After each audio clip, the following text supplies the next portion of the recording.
So starting from this very moment, we're going to start dedicating ourselves to becoming fully conscious of our diaphragm, learning how to utilize it in the most effective and efficient manner possible to guarantee that our breathing is corrected as well.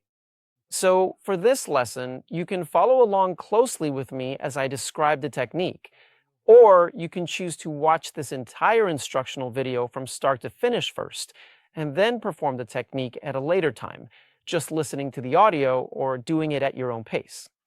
So first of all, get into whatever position you consider most comfortable and ideal for your focused breathing practice. You can lie down, you can stay in a position similar to mine, or you can sit in a chair or an armchair. What's important? Make sure that you keep your posture upright and avoid slouching so you don't hinder the natural movement of your diaphragm. Is that clear? So please go ahead and choose that specific position for yourself, just as you have successfully done many times before. And once you find a truly good, supportive, and comfortable position, allow your entire body to remain deeply relaxed and begin to perform that gentle movement of internal perception, focusing on your breath awareness. So this practice is basically about quietly observing your physical body in detail as it naturally breathes in and out. This natural breathing is always there, this specific breathing pattern you have, but most of the time you don't notice it at all. So please observe this carefully. We've already established that the primary pathway for our breathing will be the nostrils, unless you're specifically told to breathe through your mouth. So in this particular case, we'll stick to nasal breathing. And you're going to observe those other characteristics once again, which are the respiratory rate of your spontaneous breathing, whether it's a very high frequency, right, which would be considered rapid breathing, or perhaps a much lower frequency. Take a moment to really feel the air moving in and out. Also observe the depth of this breath, whether it's a somewhat shorter and more shallow breath, or if it's a deeper breath. Observe this, simply observe it, without trying to change it, as we don't have any intention of modifying or altering the breath just yet.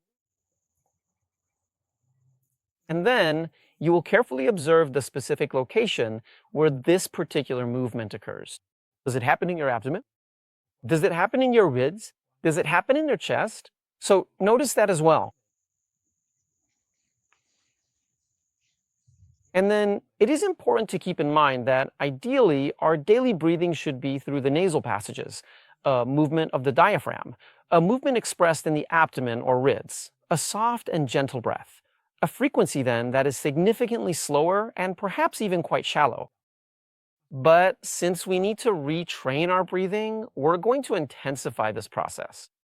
And the first thing you're going to do is begin to notice very carefully what specific kind of subtle movement your diaphragm can make, exploring how you can consciously act upon it through your own focused will, through a direct internal command from your mind, and then move it according to a much more deliberate, rhythmic, and controlled pattern that you establish yourself. Diaphragmatic breathing, if so.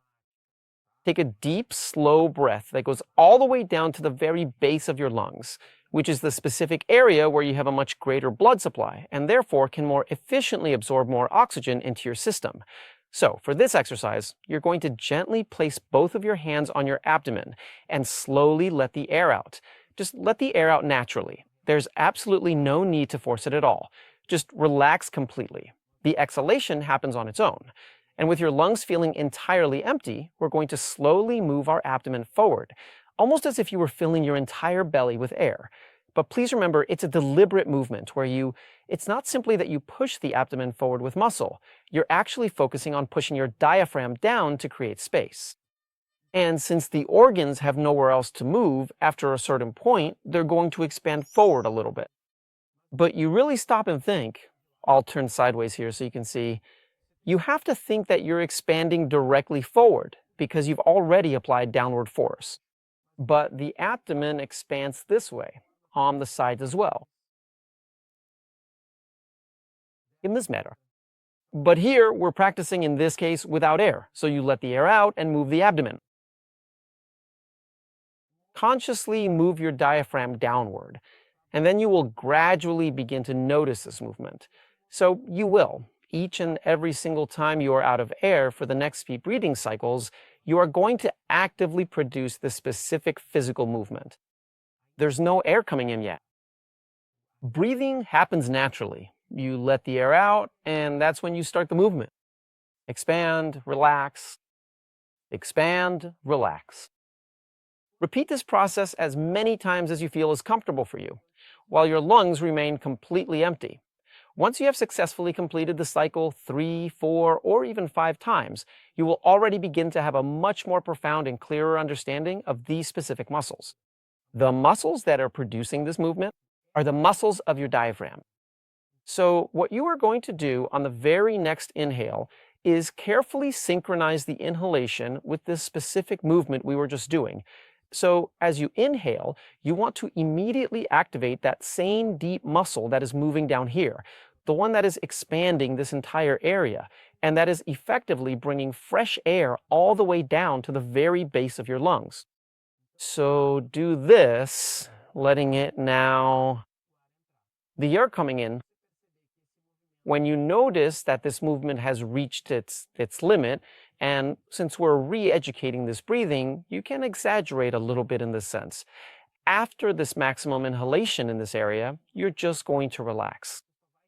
And when your diaphragm relaxes, it returns to the same position, and the air leaves the lungs.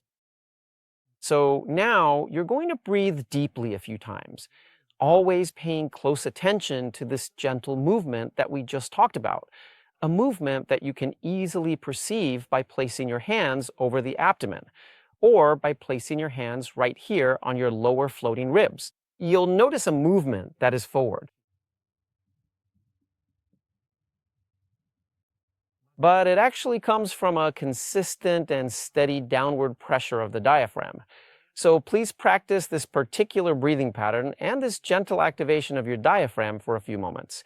And after that, for those of you who have your hand placed right here, if you are using this specific position of your hands, you can already comfortably keep it in place here, okay? Because we're going to try now to perceive a movement of the diaphragm that isn't necessarily this downward movement. In reality, it's still happening, but it's a movement that it creates from the ribs, expanding your rib cage, expanding in all directions, actually, forward, backward, to the sides. The yoga tradition, it speaks of breathing in the 10 directions, which would be downward, upward, and the 8 cardinal directions. So that is exactly what we are going to attempt to perceive right now. By carefully placing both of our hands in this specific area on the floating ribs, approximately in that general vicinity.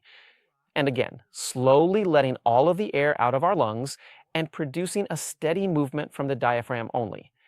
Now, this particular movement is going to be perceived mainly towards the sides of the body. So you have here, look, a movement occurring towards the sides. And it's normal for your abdomen to pull in a bit when you do this. When you need to breathe, just like we did before, you inhale, stop this movement. Slowly release the air out again, and try to recreate the sensation once more. Carefully observe and feel from the inside out, this specific movement right here. When you notice after 3 to 5 deliberate pauses without air that you already have a very good perception of this specific internal movement, we're going to try to do it once again by carefully synchronizing with the air coming in. So focus much more intensely on this particular movement here and now, and forget a little bit about the one we did previously. And inhale, moving the ribs in all directions. In actual reality, you experience the sensation more to the sides, but it's as if you were expanding and spreading, projecting your rib cage in all directions. If you're lying down, now is a perfect time to notice how you can, by activating the diaphragm correctly, firmly push against the floor with your back. Because there's also an expansion towards the back. Now that we have thoroughly explored and practiced this movement a bit, we are going to transition forward into learning about a specific type of breathing that effectively integrates both of these distinct physical movements of our diaphragm, these two expansions that we just finished doing together. The more physical movement and expansion you create, the more air will be drawn into your lungs, the more pressure difference you'll create, and as a direct consequence of this, a larger volume of air you'll be able to successfully inhale into your body. So right now, we're learning how to move the diaphragm. Starting from the next lesson, we'll begin to explore this movement even more so that your breathing becomes much fuller. But for now, the primary and most essential task is for you to truly notice this rhythmic movement of your diaphragm, its steady activation and relaxation in the deepest and most profound way possible. This vital process has to be something you completely master. You really have to learn to dominate this entire process thoroughly. In the sense that once you focus your attention there to move the diaphragm, the process starts to happen spontaneously. Okay? So the final breath is a complete deep breath where you will slowly inhale, making that steady movement of abdominal expansion through the natural movement of the diaphragm, which is gradually descending, while the abdomen kind of rises upward simultaneously. Then the ribs expand outward in all directions. And at the very end of the inhalation, if you want, that stress-induced breathing on its own isn't very helpful. But at the end of the inhalation, you can slowly lift and hoist your chest upward. A little bit, because it's part of a much fuller breath. And then you exhale, relaxing everything. And by relaxing, the air leaves your body spontaneously. Maintaining this breathing pattern, for now, we're not thinking about any pauses yet. So the idea is to notice the movement of your breath. Continue to keep breathing steadily through your nostrils and keep moving your diaphragm, exploring the absolute maximum movement of these specific muscles. And remember that there is absolutely no need to stop breathing. So when you have finally reached the very limit of your inhalation, you simply relax your body and slowly let the air out. And then there will come a moment when you'll realize that, just by relaxing, all the air has already left. Maybe a little air stays in your lungs, but that's okay. Just inhale again. So I want you to stay in this specific movement of ventilation originating from the diaphragm for quite some time. As I mentioned at the very start of this video, the core idea is that now that you have thoroughly practiced this physical movement, you can develop a much deeper awareness of your diaphragm in two distinct ways, allowing for a more natural and controlled breathing pattern throughout your daily life. You can certainly come back to this helpful exercise every single day, but ideally, over the course of the next week, this deep breathing you're doing right now, with a steady diaphragm movement that gently expands the abdomen and the ribs, you'll want to sustain this full movement for at least 5 minutes. And in this way, we're not only exploring the depths of our breath, but we are also training the body to relax completely. The diaphragm, getting to know our breathing process better, but also immediately influencing the breathing that happens during the day, during rest, in those moments when you're not thinking about it. Finally, one final and very important habit, a specific area of focus I'd like you to consciously apply and maintain throughout this entire week, is to carefully observe and pay attention to exactly how you're breathing in your daily life. So when you finally sit down at the table to enjoy your lunch, you simply stop what you are doing and just do it. You will find that you don't even need to take a single conscious breath because the practice happens so naturally on its own. You're going to do a breathing awareness check. You'll observe, how am I breathing right now? The two primary things to watch for are frequency and specific location. If you notice your breathing is high up in your chest area, then you very likely already find yourself in a significant state of stress, maybe because of something you're thinking about. And now you'll move the breath to your abdomen. Then you'll breathe consciously through your diaphragm. It can be bicycles. And then you resume your activity. It could be before lunch. It could be while you're stuck in traffic. It could be when you're choosing something on Netflix, or when you're about to start this class or the next one. So make a conscious effort to observe your breathing pattern during your regular day-to-day activities and respond with gentle awareness to it, in addition to this consistent daily mindfulness practice you'll be doing. So that's it. I hope you enjoyed it. Make the most of it, and I'll see you in the next class.